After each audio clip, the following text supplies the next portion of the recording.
Good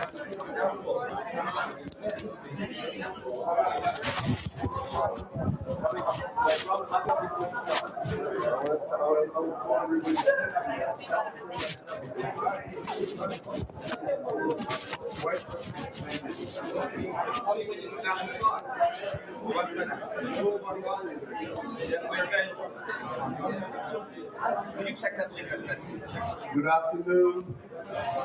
Avrohom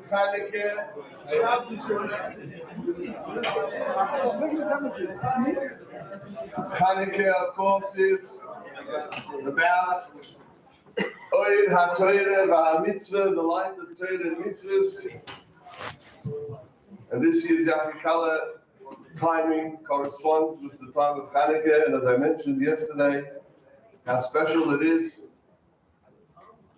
that every one of you comes here during your holiday time to learn Torah. I share again the Rebbe's answer that Godel Schus Talmud Torah the Rabbin, great is the merit of communal Torah learning when many come together to learn, that this Schus, this merit, should stand by all of us in good state and all that which we need, both materially and spiritually. And without further ado, it's already 12:11, it's late. So please welcome Rabbi Jax for today's very special lecture. Rav Good, Rezayin Good. Thank you.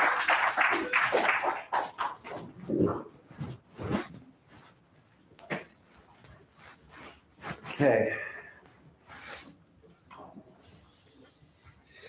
Welcome everybody. I know we're running a bit late, but if you try good, it's going to be good too.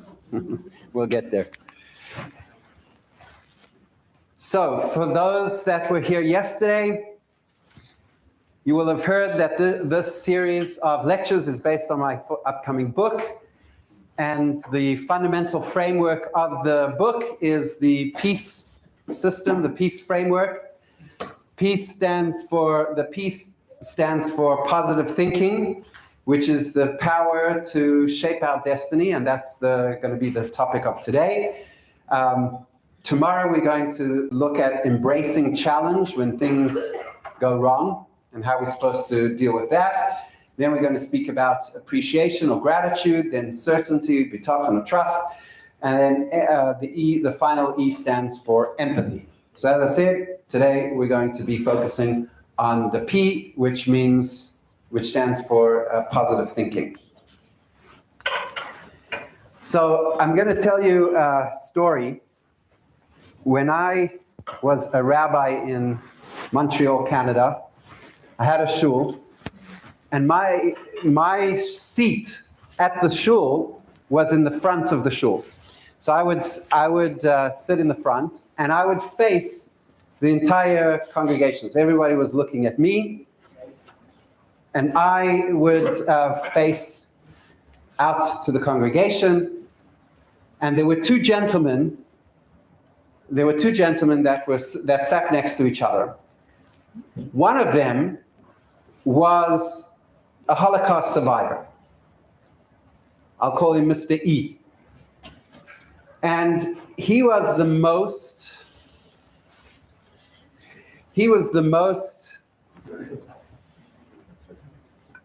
beautiful human being. He became a very close friend of mine. And he always had a smile on his face. I'll tell you something really amazing. I described him to ChatGPT. And then I said ChatGPT should do a picture of him. And it drew this. And I wish I had a picture and I could show you. This is exactly what he looked like. It's unbelievable. I don't know how it got it right. That's Mr. E over there. And he always had that smile. That smile that you see over there, that was the smile that was constantly on his face. He had a beautiful family. He was so loving towards his family. And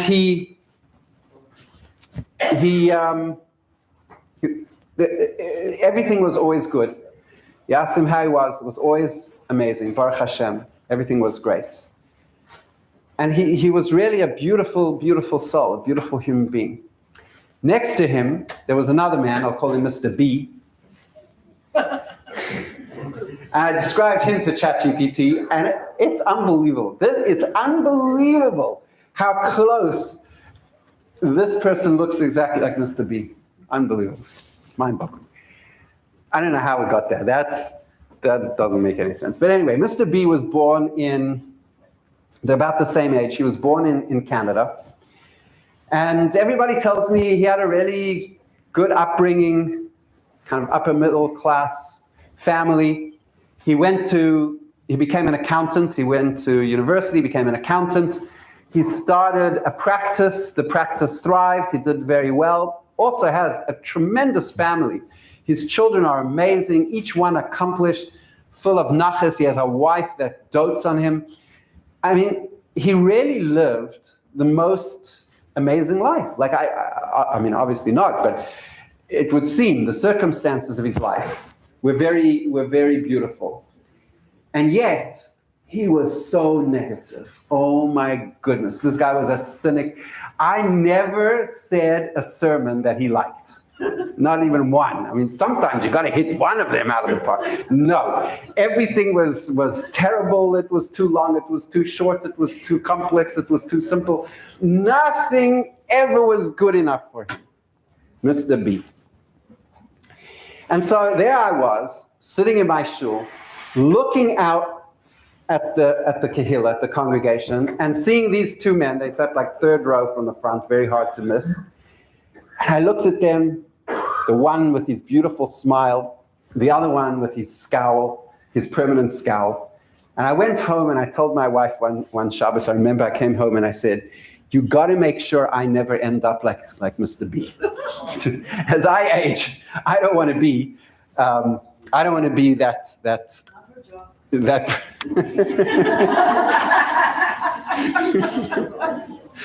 You know what? She always reminds me, if I'm like in a bad mood or something, she'll say, Mr. B.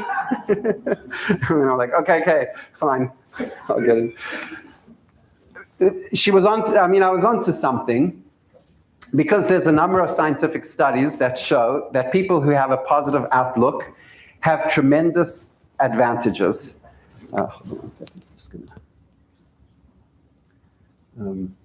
to change a setting over here. Okay.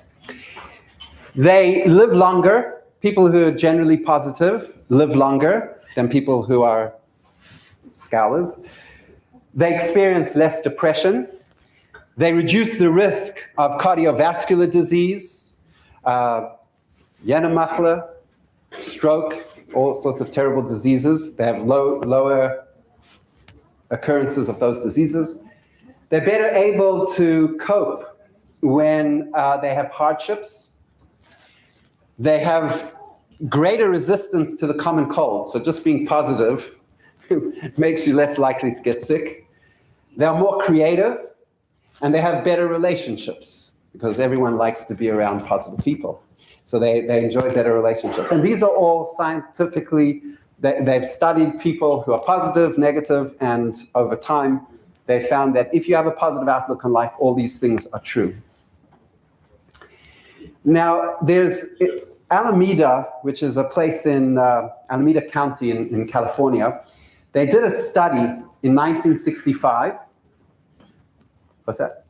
They did a study in 1965, and it involved over 6,000 participants, so it was a fairly large study. And they found that positive thinking was linked to lower mortality rates and chronic disease, like we saw before in those other studies, strengthened their immune system, like we saw in the other studies, better mental health, and higher quality of life in people who were objectively more unhealthy. So if you looked at the data, you looked at the tests, the medical tests, these people were objectively more unhealthy.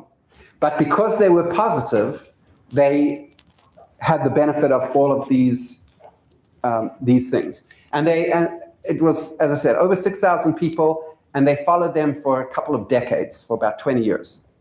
And that's what they found. So quite amazing, the power that our mind has. Another very interesting study was they put these people in a room and they gave them a button that they had to press when they heard a sound. So the sound would play, there was like a bell, and they would have to press the button, and they timed their reaction time. And they told, so the first group of people, they said, just hit that bell as fast as you can. And they timed how fast it was to hit the bell. The second group, they said, imagine that you were an ace fighter pilot. You were able to, you had reactions that are far superior to most human beings. And they got them into a state where they could imagine as if they were that fighter pilot. And they had trained and honed their response skills, their twitch muscles, and they had them meditate on this for a while, and then they tested them, and of course, you would probably guess that these people were much faster at hitting that button when they heard the sound than the group that were not primed in this way. So just thinking that you're fast, that you have good reactions, was enough to actually give you an edge and to make you react faster. Again, the ability of the mind to impact every part of our body, our health, our mental health, our physical health, our reaction times. There's a Zohar, which the Rebbe quoted a number of times. I know that the Rebbe quoted it to somebody in Yechidus once as well. And the Zohar says something really interesting. So it's kind of putting a spiritual spin on everything I've been saying so far. The Zohar says that in heaven, they react and they mirror our behavior here on earth, our state, our emotional states on earth. So when we are happy and we are in a positive mindset, from heaven, bracha, blessing, gushes down. And if God forbid, we are not happy, we're not positive, we're not looking at the world in a positive way, it chases away blessing. It's a very, very powerful piece of the Zohar. And it obviously makes one think that there's a lot of advantages to being positive. Reb Moshe Leib of Sasov, he said something really interesting. He said, it is true that the heavenly gates are opened with tears. So, right? Tears are very powerful. And if the heavenly gates are closed, you can open them with tears. But he said, joy is way stronger than crying. Joy demolishes all barriers and removes all hurdles. Where there is joy, there are no gates. And so it's a similar thing to what the Zohar is saying, that our joy can actually, just the state of being happy creates the reality that we are happy. So psychologists speak of an external locus of control and an internal locus of control. The explanation of what it means to be an external locus of control means that a person feels that they have no control of their life, that everything happens to them, right? So they are just always the victim of circumstances. So things that a person who has this mindset would say are success is mostly determined by external factors outside of my control. They would say, my life is largely determined by chance, by circumstances beyond my control. I never seem to catch a break, no matter what I do. I'm not capable of overcoming certain obstacles or challenges. I often second guess myself and doubt my decisions. No matter how hard I work, luck always seems to play a role. There's not much I can do to change my situation, etc., etc. These are all internal dialogues that a person who has an external locus of control would have. Now, if you have an internal locus of control, you're pretty much saying all the opposite messages to yourself. You're saying, I can make a difference in a situation if I put in the effort. You're saying, I'm responsible for my success and my happiness. I can handle whatever life throws at us. And so this is a very well written about, very well studied concept to having external locus of control and internal locus of control.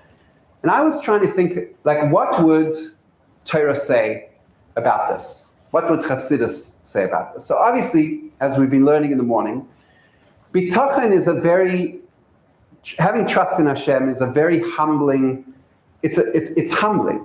In a way, you're realizing that nothing is coming from you. It's all coming from Hashem. But I don't think that it's so clear-cut that Hasidus and Torah would reject an internal locus of control. I think that there's quite a lot, and in the peace system, when we get to the letter C, towards the end of our journey together, we're going to dive a little bit more deeper into this question of how much certainty and confidence we should have within ourselves and still have bitachon that every success and everything that is happening in our lives is coming from Hashem. So more to come on that later. I just want to start planting the seeds and start the discussion about external, internal locus of control. The next thing I want to talk about is something called the brain's security guard, also known as the reticular activating system, or the RAS. So first of all, let me show you this. This is a guess that scientists have about how many bits of information our brain receives every second, right? So we have various parts of our body. We have eyes and ears and sensory, you can touch things. And all of these senses that humans have, and by the way, there's a lot more than 5, according to scientists, all of our senses are constantly bringing information into a person's brain. I'm talking, your ears are hearing, and bringing that information into your brain, hopefully. So this means that a person has about 11 million bits of information bombarding their brain every single second that you're awake in the day. That's a lot of information. It's an overwhelming amount of information. And it overwhelms the brain to the point that it would be impossible for the brain to function and operate and keep, if it was paying attention to 11 million bits of information every second. So Baruch Hashem, thankfully Hashem placed in our brains a bouncer. So imagine like a popular nightclub, and you have a bouncer outside who only lets certain people in, only the beautiful people. So he stands there, and that's his function. His function is primarily not meant to let people in. His function is to keep people out. The reticular activating system is a small piece of our brains, about the size of a pencil eraser, and it sits somewhere really in the middle, inside of the brain. And its job is to make sure that not everyone gets into the party. Not 11 million people try and crash this party. And the reticular activating system says, stop. We're not going to let 11 million in. We're going to let in a lot smaller number. Now, the reticular activating system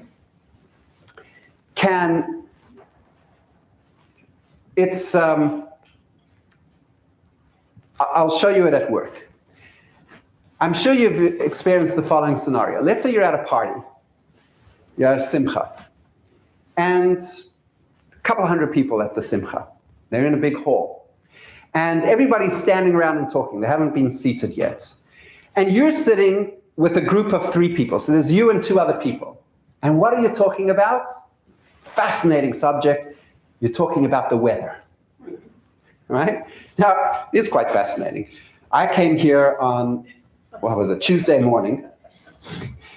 And then I was like, you guys brought me here under false pretexts. I thought it was summer, right? And then they said, okay, it's Melbourne, wait 15 minutes, you'll get the weather you want. So I had a few interesting discussions actually about the weather. I had more interesting discussions about other topics. we discussed the weather. So there you are at the simcha, and some guys inveighing about the weather. It's too cold, it's too hot, it's whatever they're saying about the weather. Both, if it was Melbourne. And then somebody at the far end of the hall says your name. Now, you were not listening. You were not consciously aware of the conversation that was happening at the other side of the hall. You didn't hear that. But the minute they said your name, you immediately focused on that conversation. Has this ever happened to you? Yeah? What happened? The RAS, the reticular activating system, was making sure that there would be that it was keeping out all the information, but it is primed to let certain information in immediately. And one of the pieces of information that it will always let in is your name. And that's why when somebody mentioned your name in the far corner of the room, you instantly, the RAS said, oh, this is something really interesting, we have to focus on this, boom, and you hear the name. If there's danger, if something explodes in front of you, the RAS will let that in too. But here's the cool thing. You can actually train the RAS. You can train it what you want it to let in. So I don't know if you've ever had the following experience. Let's say you buy yourself a blue Tesla. Every time you drive that blue Tesla, I guarantee you'll see another blue Tesla in the road. Even though you never saw a blue Tesla before, you thought you were being pretty unique getting a blue Tesla, right? And that's because your RAS was primed and trained not to let in blue Teslas. But when you bought a blue Tesla, it suddenly started noticing that because it became important for you. And what's important, the RAS will let in. Your name is the most important word in the English language. That's why it lets it in all the time. So I once went to Tony Robbins' seminar in Toronto. And Tony asked it was an intimate crowd, about close to 20,000 people. Small little crowd, us and Tony. I was one of the people there. And he says, he wants to test our memory. So he asks us to look around the room and to take note of anything that is green. So we all look around the room and we're all looking for green, okay, green. I said, oh yeah, that's green. We're all looking at it. And then he says he's going to tell us to close our eyes. And he wants to see how many objects in the room that are green that we saw that we could remember with our eyes closed. Okay, sounds pretty good. I was down. He hypes everybody up, so you're really into it. And I go, okay, green, that lady's scarf. And I had like my list, and I wanted to, I'm very competitive. I wanted to do really well. I wanted to get a lot of things. So then he says, okay, now close your eyes, and tell me everything that you saw that was red. I could not think of a single thing, not even a one. And then he says, now open your eyes and look around the room and see how much red there is. And everywhere there was red. It was a sea of red. Everywhere you looked, there was red. But the RAS was primed to only look at green, not at red. And because the RAS was primed to let in only green things, it did that. And we know nobody saw the red. You just didn't see any red. So what's so amazing about this is it means that you can literally prime your RAS to see positivity. And then when you do it, when you prime your reticular activating system to see the blessings in your life, not to focus on the negativity, but to see the blessings and the positivity in your life, the RAS will actually start letting more positivity, which is a virtuous spiral, a virtuous loop, because you'll have more positivity, and the more positivity will make you notice more positivity, and then you'll see more positivity, so it'll make you more positive, and that will make you notice more, and so it will go. So you can actually, even if you're Mr. B there, that cynic, sitting in the third row of the Zichron Kedoshim synagogue, he could change if you would just listen to those drushes when I spoke about being positive. He could have actually transformed himself. And we can all transform ourselves. We can all do that. And you know, there's always room for improvement. Can I have a volunteer who's a fast reader? I need somebody who could read something very fast. Does anyone want to? I'm going to flash something on the screen, and I want somebody to read very fast. Anybody? No volunteers? Anyone? Huh? In North America, I would have to okay, let me see. But Australia, people are very like, shy. No? Nobody want to read? You don't trust me? You don't have bitachon? What's it? Thank you. They are. Okay. Read it loud so that everybody could hear, and read it fast. So I want you to read it very fast. We're going to do something really cool. Change the way you look at things, and the things you look at will change. Correct. She's wrong, right? You all know that. She didn't read that correctly, right? Did she read it correctly? Yeah. Did she? What? Very good. Look, it actually says, change the way change the way you look at things, and the things you look at will change. You didn't see that because your brain was not primed to see that. Your brain would just jump around, see a few words, and you have, don't worry, nobody ever gets that right. Don't feel bad.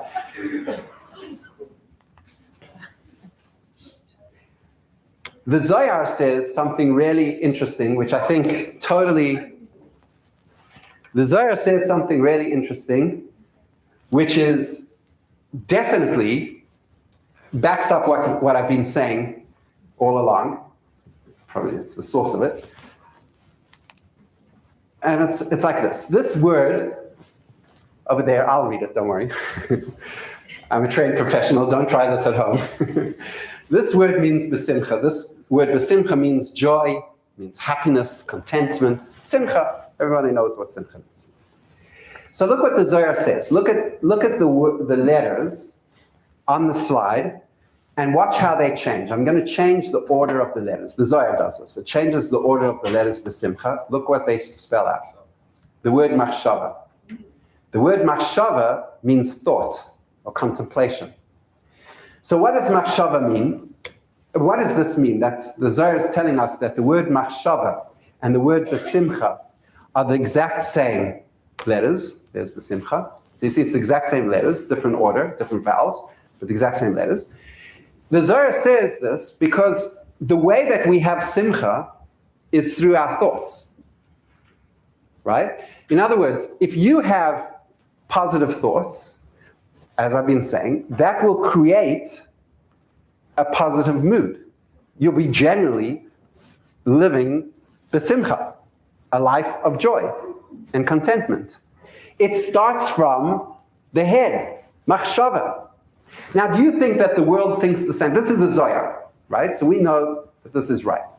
That our simcha is dependent on our thoughts.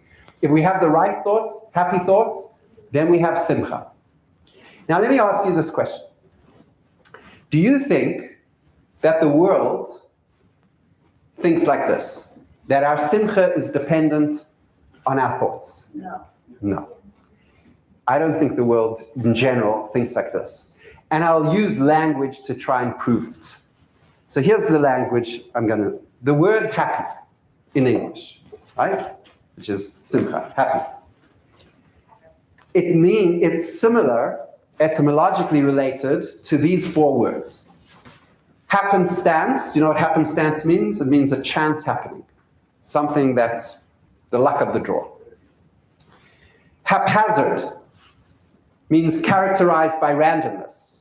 Hapless means unlucky. It's not a word most people use, but if you were Shakespeare, you would know what that meant. Hap means luck in Shakespearean English. So it's interesting that all the words related to the word happy in English are related to luck.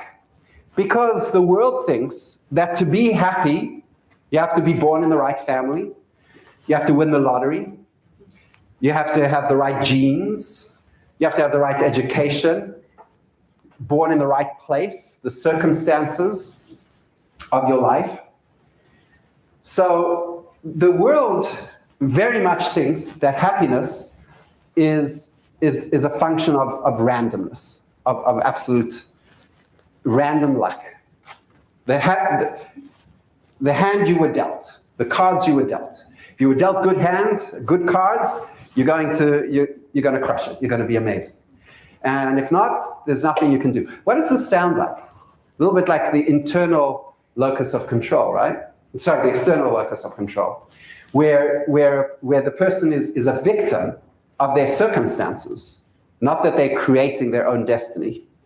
And machshava and simcha, that parallel, sounds like an external locus of control. Sounds like the person who's able to say, I can change my state, not because the circumstances are changing. I have no control over those, or very little.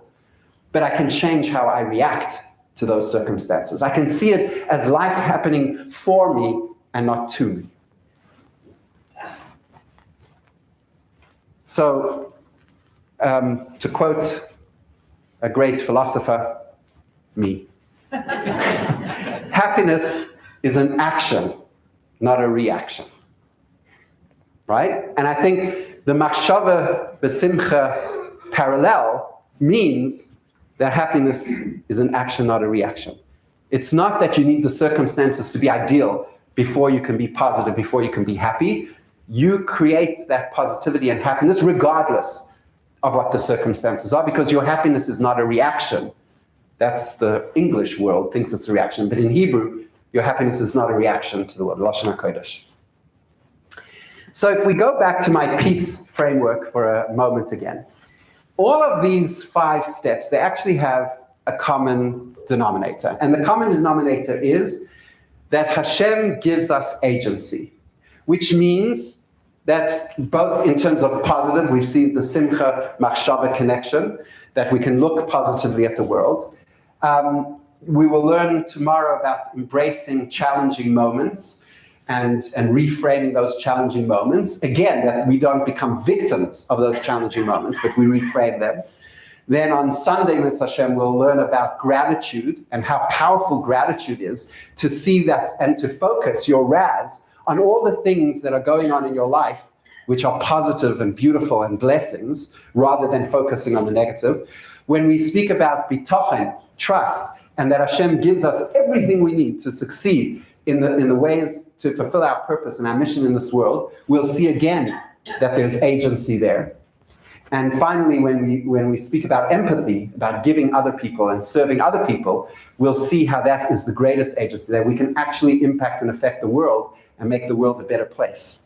And in fact, that's why, in many cases, Hashem created difficult circumstances so that we can go and repair what has been broken. We can heal what has been broken and impact and change the world. So we'll see that the entire framework actually has, as an underlying theme, this concept. There's an amazing medrash, and the medrash says that a person that when Hashem created trees, and then Hashem created metal. When Hashem created metal, iron, the trees came to Hashem and they protested. They had a protest. You know what a protest is, right? So they come to Hashem and they are really mad. What do they say to Hashem? They say, now we're done for. We're going to be destroyed. Why? Because you created iron, and iron is sharp enough, it will create axes, and axes will destroy us. So listen to what the Midrash says, that Hashem responded. Hashem said, foolish trees, if you don't give the handle to the metal, there would be no axe. You have to let circumstances destroy you. You know, pain is inevitable. It's a part of the human condition. Some people are blessed that they have less pain. Some people, unfortunately, suffer more pain. There's nothing we can do. It's part of the human condition. People experience pain. Suffering is a choice. You can decide that you're going to dwell in that pain. You could give that pain a handle and let it chop you down. You could be like Mr. B, or you could be like Mr. E. And you could say to yourself, Mr. E suffered pain that we cannot imagine, fathom, beyond any imagination. He spoke about, he mostly focused on positive, but every now and then he would tell me a story about when he was in the camps. And horrific pain that he never suffered, at least he never showed it. He made a decision. He made a decision that he was going to live a happy life. He made a decision that his machshava, that his thoughts were going to be besimcha. He made a decision that the past was the past, and now he's going to focus on the present and the future, and he raised an amazing family, and he had many friends, and he had an admirer in me and many, many other people, because he would not give the handle to the axe. He would not allow the circumstances of his past to take away his positivity in the now. And that's what I asked my wife, to make sure that I should be a little bit like him. Because you can, and you should. No one can do it for someone else. No one can do it for someone else. It has to come from you. Yeah, that's true. They can remind you not to be grumpy. So now I'm going to switch gears a little bit and speak about the famous saying, I hope it's famous amongst everybody here. Tracht gut wird sein gut, in Yiddish, think good, and it will be good. So I'll tell you,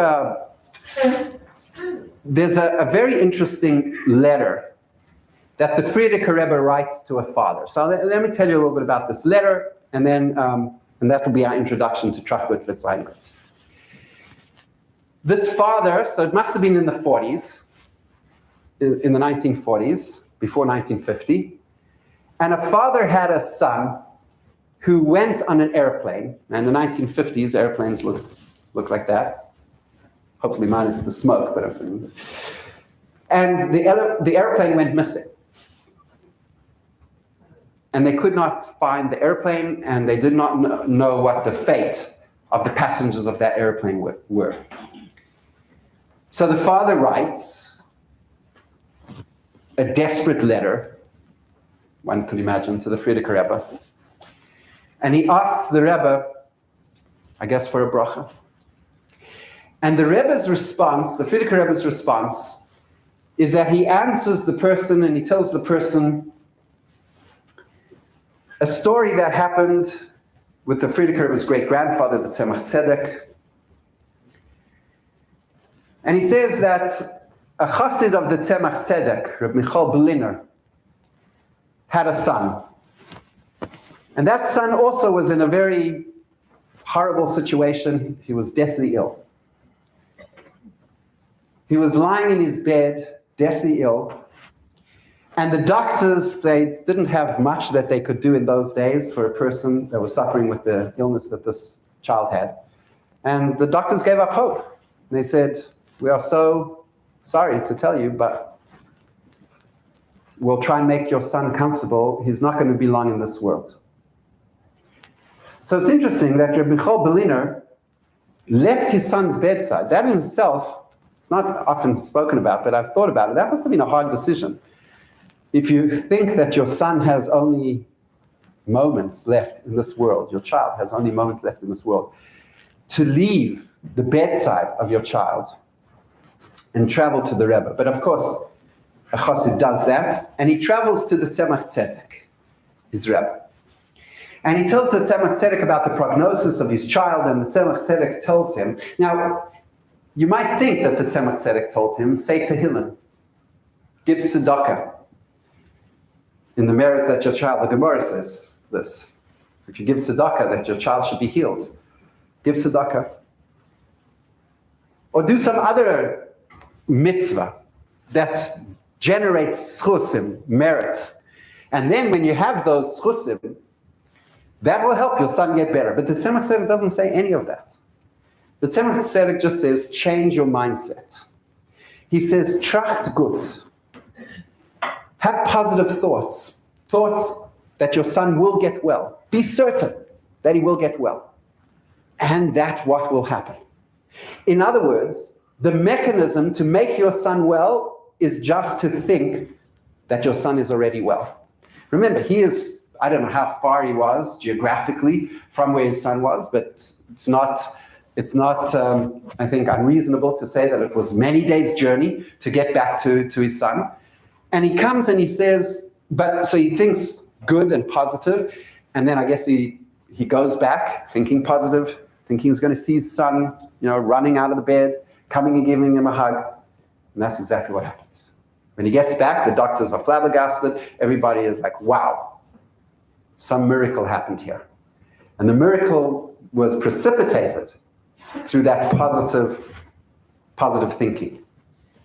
So the Frierdiker Rebbe told this man whose son had gone missing that he should follow the advice of the Tzemach Tzedek, and he should tracht gut wird sein gut, he should think positively, and that will bring about the positive reconciliation of his son. Now, I Googled for a long time to try and see, airplane crashes in the 1940s, and did they find people? I don't know. I would love to know what the end of the story is. I'm sure the end of the story is that the son was found and restored to his father. It has to be. That's what the Frierdiker Rebbe said. So anyway, if anybody knows any background, who the story occurred with or whatever, I would be delighted to hear. I'm going to share with you, we're going to learn a little bit of Gemara together. You ready to learn some Gemara? All right, let's do it. This is going to be the most incredible Gemara that you've heard this entire hour, for sure. The Gemara is a Gemara in Hurriya, Daf Yud Beis Amud Aleph. The Gemara says as follows.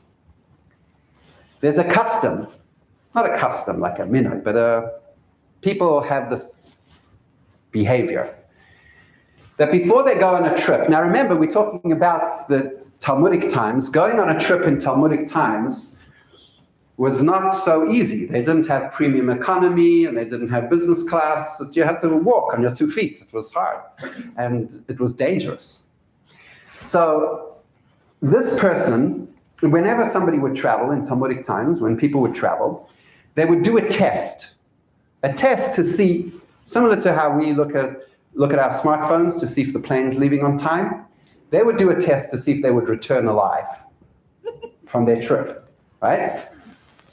They didn't do it on a smartphone. There wasn't an app for that in those days. What they did is they went into a dark room.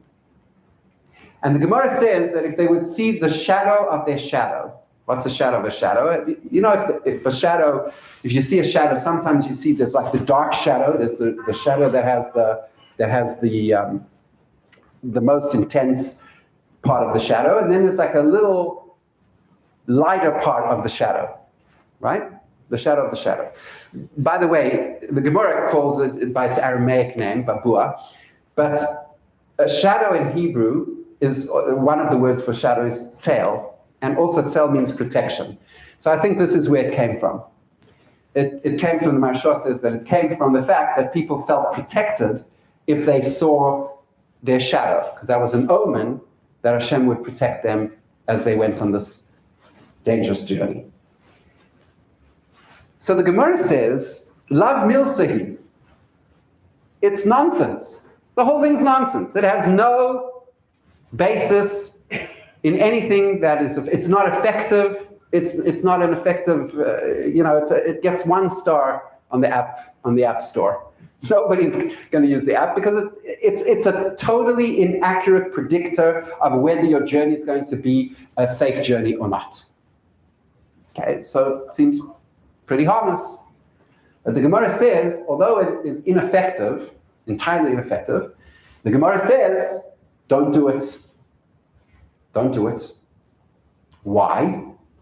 Because if a person did it and they didn't see their double shadow, They would worry. They would be concerned. Uh-oh, am I going to return alive or not? And the worry itself, the Gemara says, will bring about the negative outcome. Isn't that amazing? That's the opposite of trachla. That's trach schlecht, anything bad. But we know that in Torah there's always a preponderance. If something is true in the negative, it's certainly much more true in the positive. There's a higher ratio of how true it is in the positive. So that means that the same Gemara is a source, one of the many sources in the Gemara for trachlut v'tzayngut. Because if you see your double shadow and that makes you confident, the confidence itself could be the reason why Hashem allows you to come back safely. Yeah. Roadrunner. Have you ever seen, I don't know, was it just my childhood or has anyone is anyone old enough, you don't have to say if you are, but if anyone is old enough to remember the Roadrunner cartoon, so what's Wile E. Coyote keeps chasing the Roadrunner, and so the Roadrunner is like running, and then he runs off a cliff, and he keeps running, and he's going fine, like he's running off a cliff. This is cartoon physics, you see, you run off a cliff, and then he looks down on this side, looks back to see where the cliff is, realizes that the cliff's all the way there, and then he sinks, right? He falls down into the valley, right? So how does that work? Till he recognizes, obviously gravity in the real world is a little bit different, till he recognizes that he's fallen down, he's fine. He continues running. It's only when he recognizes that he's falling down that something happens. So how many of you have learned quantum physics? Just a show of hands. Uh-oh, there's two in the room. Okay, so I'll pretend I learned some quantum physics. I have a son who's a physicist. He learned here in Monash. So he explained to me some quantum physics once. And he put it like this, or at least I put it like this. Imagine you have a teenager who needs to go to some kind of a party, Hanukkah party, right? So you got a teenager who needs to go to some kind of a Hanukkah party. And that teenager doesn't know what to wear. It's a female, by the way, just doesn't know what to wear. And they're staring at a closet full of clothing. And I'm like, I have nothing to wear. It's like full, like overflowing on the floor, on the ceiling, everywhere there's clothes, everywhere that I can see. And I'm like, I'm sitting there. So then the mother walks in, and the mother says, just take the brown blouse already and get going, right? And then, okay, they put on the brown blouse and off they go. All right, so in quantum physics, there's something called a superposition. A superposition, let me explain like this. There's something, we're going to run out of time, so I can't go too much into detail. All right, I'll go a few minutes over time. This is worth it. There's an experiment, a fascinating experiment called the double slit experiment. Has anybody heard of the double slit? Yeah, double slit? Okay. The double slit experiment is like this. You shoot an electron at a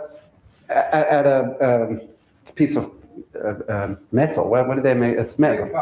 Card. Anything, right? A partition.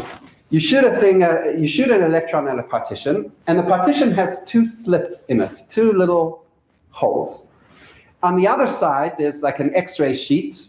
So as you shoot the electron through the slit, it'll hit the sheet at the back, and it will make a little mark. Make a mark. So which slit does it go through? If it goes through the slit on the right, the mark will be made on the back, the photographic paper will make it on the right. If you shoot it through the left, if it goes through the left, it'll be on the left. Okay, so far, it's not weird, is it? It doesn't sound weird, right? It's about to get really weird. Fasten your seatbelts. If you put a microscope, like a camera, facing the right slit, the electron will go through the right slit. If you then move the microscope to the left slit, the electron will go through the left slit. Depending on where you're observing it, where you're looking, that will force it to go into one or the other slit. Right? And not only that, if you put a camera on both slits, what do you think happens? It goes through both. You get 2 marks on the other side, right? Now this experiment has probably been done, I would say, thousands of times, probably more, several thousands of times for sure. And it's well established. It always does this, right? So the explanation is that light is has properties of both waves and particles, which means that there's what quantum physics will call a superposition. So in other words, before you shoot the electron, it could go through either slit or both slits or neither. It has all those possibilities. That's called the superposition. At the superposition, anything is possible. Anything can happen.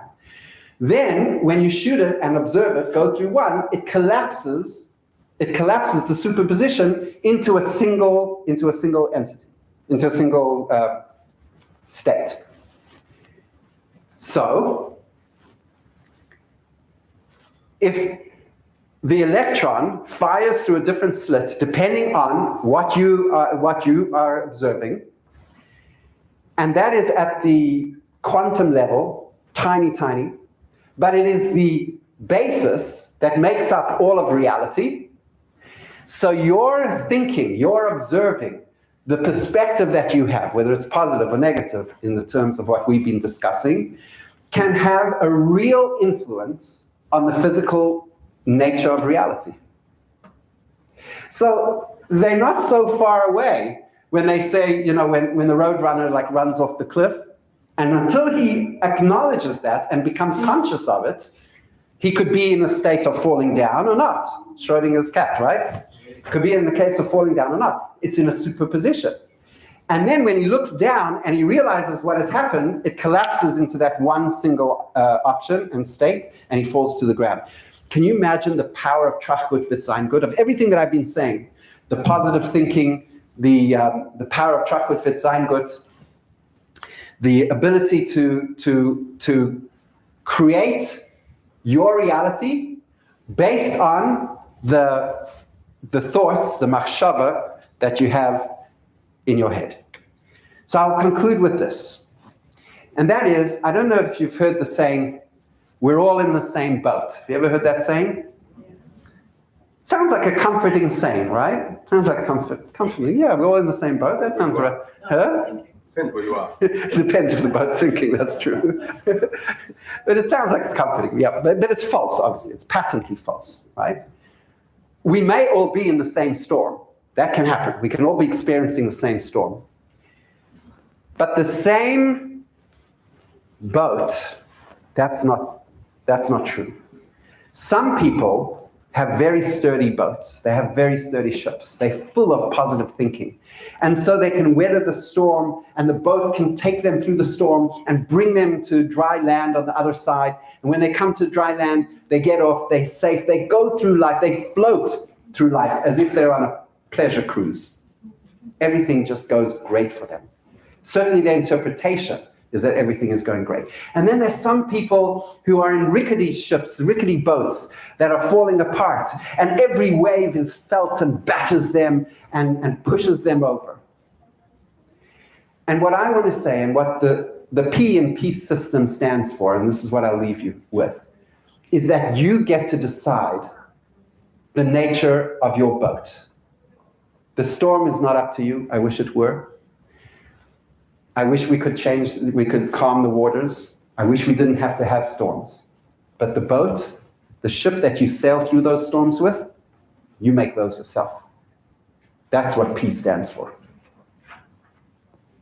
So I bless you all again, as I did yesterday, that you should sail through life in the most beautiful way, in the most secure ship the USS Bitochen, I don't know. And you should sail through life. HMAS Bitochen. You should travel through the HMAS Bitochen through life, and that should protect you from what's happening outside, and inside should be calm, serene, beautiful, and blessed. Thank you very much.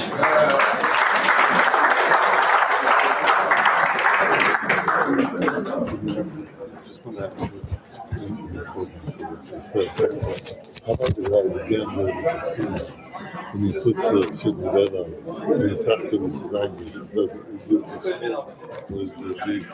It's a good question. So the answer to that question is, that is a total lack of bitachon. That is going gambling. Gambling is the ultimate lack of bitachon. It's the ultimate lack of understanding.